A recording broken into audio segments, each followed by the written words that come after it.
पहले जब मैंने आवाज सुनी थी तो कुछ चौंका था, मगर उस वक्त बेला का ख्याल जहन में नहीं आया था। उसके बारे में तो मैं सोच भी नहीं सकता था। उसे जख्मी हालत में पंडित भेरू के बंगले पर छोड़कर आया था। सुमित्रा और रत्ना उसकी निगरानी में मौजूद थी।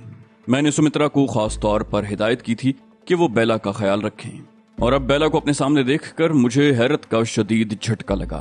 दिमाग में धमाके से होने लगे। मुझे अपनी आंखों पर यकीन नहीं आ रहा था, मगर हकीकत को झुटलाना भी मुमकिन नहीं था। वो बेला ही थी जिसने उस वक्त सुमित्रा का शबखाबी का एक ढीला ढाला लिबास पहन रखा था। बेला मेरी तरफ देखते हुए बोली, अब तक तो तुम बहुत जहानत का सबूत देते आए हो नाजी, लेकिन बिलाखिर तुम्हारी अक्ल तुम्हारा साथ छोड़ ही गई। तुमने मेरे पैर के अंगूठे का नाखून उखाड़ा।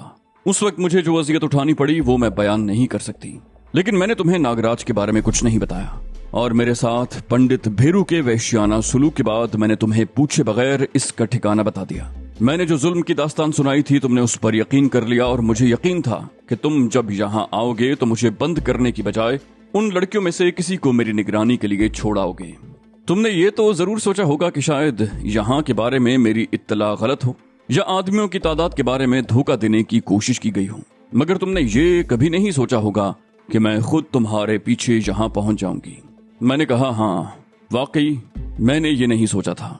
तुम अगरचे शदीद जख्मी थी और मेरे ख्याल में कई रोज तक बिस्तर से उठने के काबिल नहीं थी, लेकिन मैं भूल गया था कि मेरा वास्ता तुम जैसी अय्यार तरीन औरत से है। मुझे नहीं मालूम तुमने सुमित्रा और रत्ना के साथ क्या सलूक किया है। वैसे तुमसे किसी भलाई की तवक्को हरगिज नहीं की जा सकती। बेला ने कहा, वो दोनों जिंदा हैं। रत्ना को मैंने हाथ बांध कर डाल दिया था, और सुमित्रा वो भाग गई। जब मैं रत्ना को काबू करने की कोशिश कर रही थी तो वो मौके से फायदा उठाकर खिसक गई। मैंने उसे पूरे बंगले में तलाश कर लिया, तहखाने में भी देख लिया, लेकिन उसका कोई सुराग नहीं मिला। वो अपनी जान बचाकर भाग गई, और तुम जानते हो कि अपनी जान तो सभी को प्यारी होती है। खैर, वो चंद लम्हों के लिए खामोश हो गई। उसके चेहरे पर कर्ब के आसार नुमाया थे। वो पता नहीं किस तरह यहाँ पहुंची थी, और उस वक्त शायद वो खड़े रहने में भी तकलीफ महसूस कर रही थी। फिर बोली, बहरहाल अब तुम्हारी कहानी खत्म हो चुकी है। तुमने हमारी तवक्को से बढ़कर यहाँ तबाही और बर्बादी फैलाई। अगर तुम्हें अलका अग्निहोत्री और पंडित भेरू जैसे गद्दारों की मदद न मिलती तो पहले ही रोज तुम्हारा किस्सा तमाम हो चुका होता। मगर दुख की बात यह है कि तुम्हें कदम कदम पर गद्दारों का सहारा मिलता रहा, और तुम हमारे खिलाफ कामयाबियां हासिल करते रहे। हमारे कुछ अहम आदमी भी तुम्हारे हाथों मारे गए। अगर तुम बचकर निकल जाते तो मुझे अफसोस होता, लेकिन बहरहाल आज हमारे दोनों मिशन पूरे हो गए। तुम भी हमारे काबू में आ गए और नागराज का मिशन भी पूरा हो गया। यूं तो नागराज अपने तैयार किए हुए इंजेक्शन कैंप में जिंदा बच जाने वाले चंद आदमियों पर आजमा चुका है, मगर इसकी आखिरी आजमाइश आज तुम पर और तुम्हारे साथियों पर की जाएगी। नागराज, क्या देख रहे हो? तुम्हारा शिकार, तुम्हारा बदतरीन दुश्मन तुम्हारे सामने है। उसने आखिरी अल्फाज नागराज को मुखातिब करके कहे थे, और उसने जिस अंदाज में नागराज को मुखातिब किया था उस पर मैं चौंके बगैर न रह सका। लगता था कि नागराज उसका कोई अदना मातहत हो। तभी नागराज बोला, यस मैडम। मैं एक बार फिर चौंक गया। बेला ने मेरी तरफ देखते हुए कहा, तुम्हें हैरत हो रही होगी। नागराज दूसरों के लिए हव्वा है, लेकिन मेरे इशारों पर चलने वाला कुत्ता। तुम्हें चूंकि अब खत्म होना है, इसलिए तुम्हें ये राज भी बता रही हूँ। ये जहरीले इंजेक्शनों वाला मंसूबा मेरे ही जहन की पैदावार था, और नागराज मेरे ही हुक्म पर इस मंसूबे पर काम कर रहा था। मैंने कहा, इसका मतलब है कि ये कोई बहुत ही ऊंचा खेल खेला जा रहा है। बेला के इंकशाफ पर मुझे शदीद हैरत हुई थी। वो बोली, हाँ ये वाकई ऊंचा खेल है जो तुम्हारी समझ में नहीं आ सकेगा। उसने दूसरे दो आदमियों को इशारा किया। उन दोनों ने अचानक ही आगे बढ़कर मुझे हाथों से गिरफ्त में ले लिया। बेला नागराज की तरफ मुतवज्जे हो गई। बोली, नागराज अपना काम मुकम्मल करो, हमारे पास ज्यादा वक्त नहीं है। तभी आवाज आई, तुम्हारे पास वाकई ज्यादा वक्त नहीं है, क्योंकि चंद लम्हों के बाद तुम्हारा अंत होने वाला है। सीढ़ियों के ऊपर से ये आवाज सुनकर सभी उछल पड़े। मेरे होंठों पर मुस्कुराहट आ गई। वो सुमित्रा थी जो कैराकॉफ राइफल लिए सबसे ऊपर वाली सीढ़ी पर खड़ी थी। सुमित्रा के मुंह से निकलने वाली गुर्राहट बड़ी खौफनाक थी। वो बोली, अपने हथियार फेंक दो वरना सबको भून दूंगी। बेला की आंखों में उलझन सी तैर गई। उसने राइफल फेंक कर अपने साथियों को इशारा किया। दोनों आदमी मुझे छोड़कर पीछे हट गए। अमरीश पंडित ने अचानक ही एक तरफ उछलते हुए सीढ़ियों की तरफ फायर खोल दिया।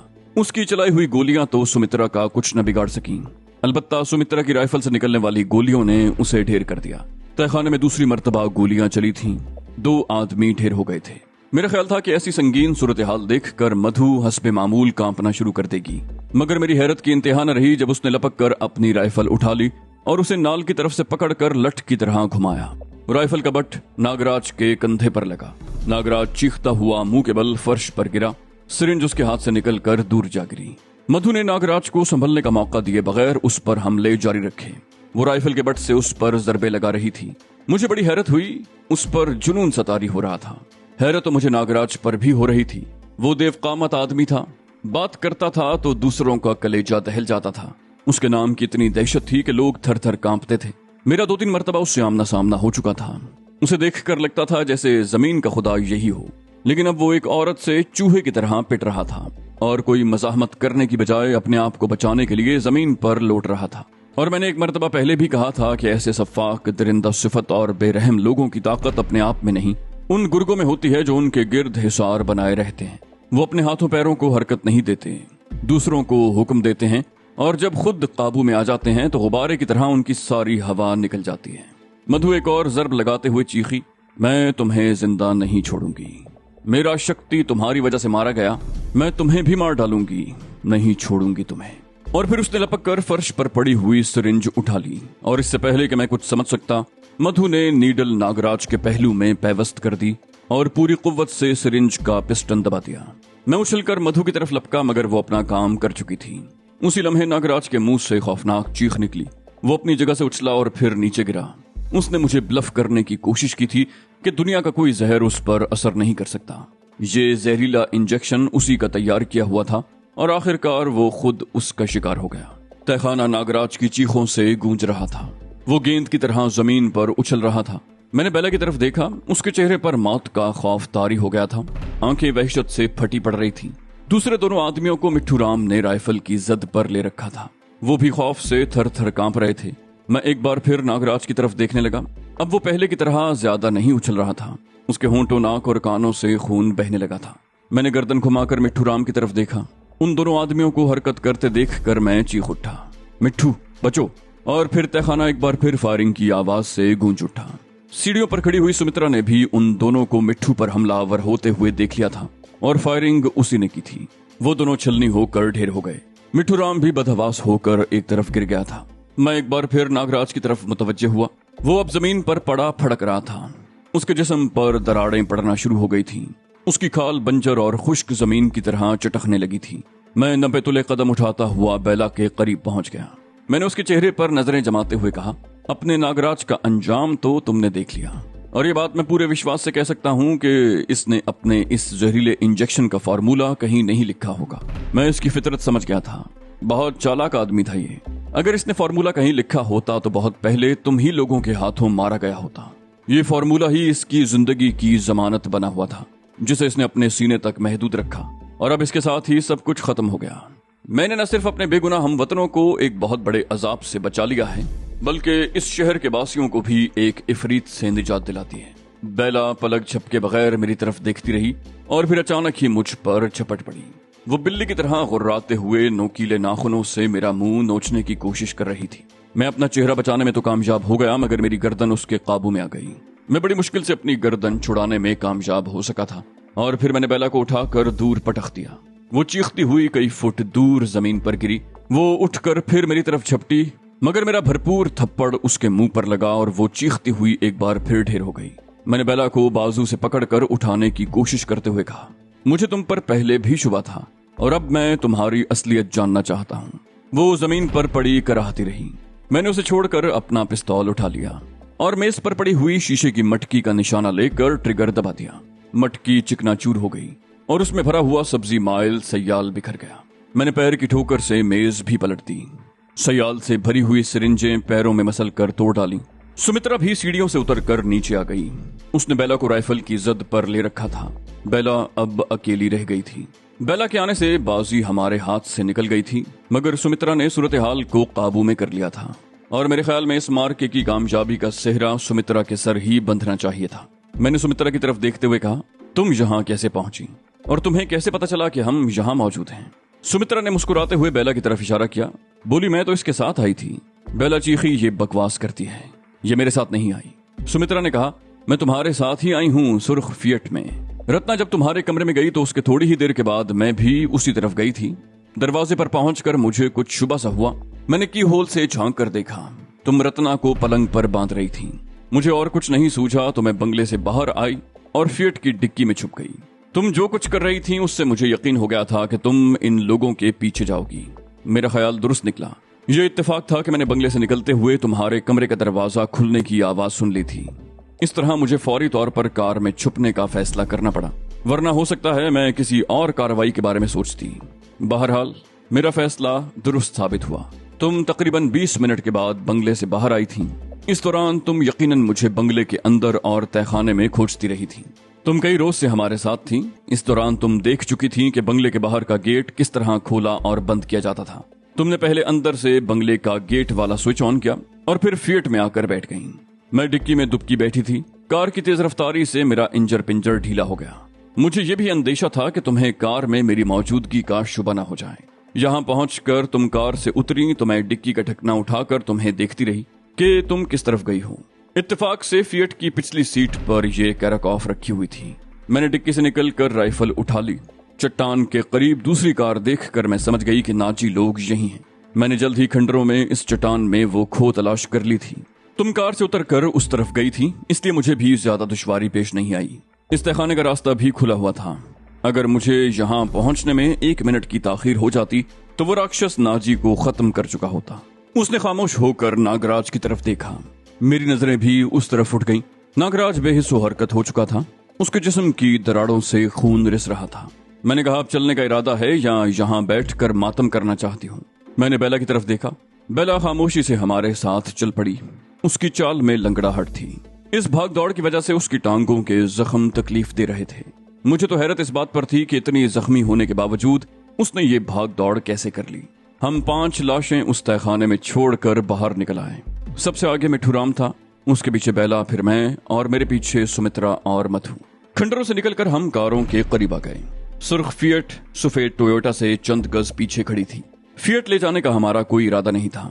हम 5 टोयोटा में समा सकते थे। मैंने सुमित्रा को इशारा किया, वो स्टीयरिंग संभाल ले। मधु पैसेंजर सीट पर बैठ जाती और मैं और मिठूराम बेला के साथ पिछली सीट पर। सुमित्रा ड्राइविंग सीट पर जाने के लिए आगे बढ़ी ही थी कि बेला ने मुझे जोरदार धक्का दिया। मैं लड़खड़ा कर सुमित्रा से टकराया और हम दोनों नीचे गिर गए। मैंने उठने की कोशिश की तो बदहवासी में सुमित्रा से टकरा कर फिर गिर गया। मुझे धक्का देते ही बेला ने चट्टानों की तरफ छलांग लगा दी। मिठूराम उस वक्त कार के दूसरी तरफ था। उसे सामने आने में चंद सेकंड लग गए। मैं सुमित्रा को अपने ऊपर से हटाते हुए चीखा, पकड़ो उसे, भागने न पाए, शूट कर दो उसे। मिठूराम ने फौरन ही मेरे हुक्म की तामील की। पहाड़ियां फायरिंग की आवाज से गूंज उठी, मगर बेला निकल गई थी। मैं कैराकॉफ उठाकर उस तरफ दौड़ा। चट्टानों में बेला के दौड़ने से पत्थरों के लुढ़कने की आवाजें सुनाई दे रही थीं। मैं हर आवाज पर फायर कर देता, लेकिन बेला की चीख सुनाई नहीं दी। मैं और मिठूराम तकरीबन आधे घंटे तक बेला को तलाश करते रहे, लेकिन वो तारीकी का फायदा उठाकर पहाड़ियों में गायब हो चुकी थी। मजीद भटकने का कोई फायदा नहीं था। हम वापस आ गए। सुमित्रा और मधु कार के करीब खड़ी थी। मैंने कार का ड्राइविंग साइड का दरवाजा खोलते हुए कहा, भाग गई हरामजादी, चलो बैठो, जल्दी करो। सुमित्रा पैसेंजर सीट पर बैठ गई और मधु और मिठूराम पिछली सीट पर। मैंने इंजन स्टार्ट करके यू टर्न लिया और कार को तेजी से वापसी के रास्ते पर दौड़ा दिया। बेला पहाड़ियों में अंदर की तरफ गायब हुई थी। उसे शहर तक पहुंचने में 2-3 घंटे जरूर लगेंगे। अगर उसके जख्मों ने परेशान किया तो ज्यादा वक्त भी लग सकता था, और मेरे ख्याल में हमें 3-4 घंटों की मोहलत थी और मुझे इस दौरान बहुत कुछ करना था। सड़क पर आकर मैंने कार की रफ्तार बढ़ा दी। उस पुलिया से अभी हम बहुत दूर थे कि मिठूराम ने कहा, अब तो खेल खत्म हो चुका गुरु, मुझे उसी पुलिया के पास उतार देना। मेरे पास एक महफूज जगह है, मैं रात वहां गुजार कर कल सुबह शहर जाऊंगा। मधु ने कहा, मुझे भी इसके साथ ही उतार देना गुरु, हम इकट्ठे ही चले जाएंगे। मैंने कहा, कोई खतरा तो नहीं है? मिठू ने कहा, खतरे से तो इनकार नहीं किया जा सकता, लेकिन हम कोशिश करेंगे कि रात ही रात में यहाँ से निकल जाएं। मैंने गहरा सांस लेते हुए कहा, ठीक है। पुलिया के करीब मैंने कार रोक ली। वो दोनों नीचे उतर गए और नमस्कार करके पहाड़ियों में गायब हो गए। मैंने कार आगे बढ़ा दी। मजीद आधे घंटे के बाद हम बंगले में पहुंच चुके थे। सबसे पहले मैं बेला वाले कमरे में गया। रत्ना बेड पर बेहोश पड़ी थी। उसके मुंह में कपड़ा ठुसा हुआ था और हाथ पैर बंधे हुए थे। मैंने उसे बंदिशों से आजाद कराया और उसे होश में लाने की कोशिश करने लगा। रत्ना 5-6 मिनट के बाद होश में आ सकी। सबसे पहले उसने मेरे बारे में पूछा, तुम ठीक हो ना जी? सुमित्रा और मधु कहाँ हैं? मैंने कहा, हम सब ठीक हैं। बेला फरार हो गई है, हमें ये जगह छोड़नी है। तुम अपने हवास पर काबू पाओ। मैं रत्ना को लेकर हॉल कमरे में आ गया। रास्ते में मैंने सुमित्रा को बता दिया था कि हमारे लिए कौन सी जगह सबसे ज्यादा महफूज हो सकती है। भेरू के बंगले से निस्फ मील दूर उस टीले की ढलान पर सड़क के किनारे वो छोटा बंगला था जिसका रास्ता तहखाने में से जाता था। वही जगह हमारे लिए सबसे ज्यादा महफूज थी। किसी को शुबा नहीं हो सकता था और हम वहां से इस बंगले पर भी निगाह रख सकते थे। तहखाने में उस सुरंग का रास्ता इस कदर खुफिया और पेचीदा था कि किसी को शुबा भी नहीं हो सकता था। बंगले के किचन और स्टोर में डिब्बा बंद खुराक का अच्छा खासा जखीरा मौजूद था। हम तीनों मुख्तलिफ चीजों के डिब्बे टोकरियों में भर भर कर तहखाने में पहुंचाने लगे और फिर अपने कपड़े और जरूरत की दूसरी चीजें भी तहखाने में पहुंचा दी। ऊपर का बरामदे वाला दरवाजा खुला ही छोड़ दिया ताकि ये समझा जा सके कि हम अंदर मौजूद नहीं हैं। मैंने एक खती रकम भी उस कमरे से निकाल ली थी और फिर एक और हैरत अंगेज चीज देखने में आई। सुमित्रा ने सामने वाली दीवार पर लगे हुए स्विच बोर्ड का कवर खोलकर उसके अंदर एक बटन दबा दिया। उस कमरे के दरवाजे के सामने एक दीवार उठती चली गई। ये दीवार फर्श से नमूदार हुई थी और दरवाजे को छुपाती हुई छत से जा लगी थी। दरवाजे के दाएं बाएं से भी दीवारें इस तरह उस नई दीवार के साथ मिल गई थी कि उनमें मामूली सी भी दर्ज बाकी न रही। मेरी आंखें हैरत से खुली की खुली रह गईं। अब कोई भी नहीं कह सकता था कि वहां कोई कमरा मौजूद था। पंडित भेरू ने ये राज मुझसे छुपाए रखा था। इसका एक ही मतलब था कि उसे मुकम्मल तौर पर मुझ पर एतमाद नहीं था। उस सुरंग में मुनासिब फासले पर बल्ब लगे हुए थे। सुरंग में दाखिल होने के बाद सुमित्रा ने वो खुफिया रास्ता इस तरफ से भी बंद कर दिया। निस्फ मील तक सामान ले जाते हुए मेरा बदन पसीने से शराबोर हो गया। 5 कमरों पर मुश्तमिल वो बंगला भी जरूरत की हर चीज से आरास्ता था। सामने की तरफ कुशादा लॉन भी था जहां खुदरौ झाड़ियों ने कब्जा जमा रखा था। कमरों में हर चीज धूल मैटी हुई थी। हमने सामान एक तरफ ढेर कर दिया और कुर्सियां झाड़ कर बैठ गए। अब हमें कोई जल्दी नहीं थी। सामान समेटने और शिफ्टिंग में 3 घंटे लगे थे। 10-15 मिनट रेस्ट करने के बाद रत्ना उठकर किचन में चली गई। वो सबसे पहले किचन की सफाई करना चाहती थी ताकि कुछ खाने पीने का बंदोबस्त हो सके। सुमित्रा मुझे लेकर एक और कमरे में आ गई। ये वसी और इस कमरा बेडरूम के तौर पर आरास्ता था। किंग साइज डबल बेड गोलाई में था। उस पर मैट्रेस तो था मगर चादर नहीं थी। बेड के सामने वाली दीवार पर एक कुशादा शेल्फ पर टीवी सेट रखा हुआ था। उसके साथ ही दीवार पर एक पैनल भी था जिस पर मुख्तलिफ बटन और डायल लगे हुए थे। एक टीवी सेट बेड के बाईं तरफ ट्रॉली पर भी रखा हुआ था और ट्रॉली के निचले हिस्से में वीसीआर भी था। मुझे कुछ हैरत भी हुई कि एक ही कमरे में 2-2 टीवी सेटों की क्या जरूरत थी। यही सवाल मैंने सुमित्रा से किया तो वो मुस्कुराते हुए उस टीवी सेट की तरफ बढ़ गई। उसने एक उठाकर टीवी सेट साफ किया, पैनल पर 1-2 बटन दबाए। टीवी सेट के निचले पैनल में एक नन्हा सा सुर्ख नुक्ता रोशन हो गया जिसका मतलब था कि सेट में पावर ऑन हो गई है। सुमित्रा ने सेट का बटन दबाया। स्क्रीन पर करोड़ों की तादाद में रंग बिरंगे नुक्ते चमकने लगे। सुमित्रा ने एक बटन दबाया। स्क्रीन पर एक मंजर उभरा। यह किसी ड्राइंग रूम या इस किस्म के किसी कमरे का था। सोफे पर उनके बीच में शीशे के टॉप वाला सेंटर टेबल था। सेंटर टेबल पर एक मग रखा हुआ था और फिर मैं दफातन उछल पड़ा। ये दूसरे बंगले के हॉल कमरे का मंजर था। मैंने सेंटर टेबल और सोफे को पहचान लिया।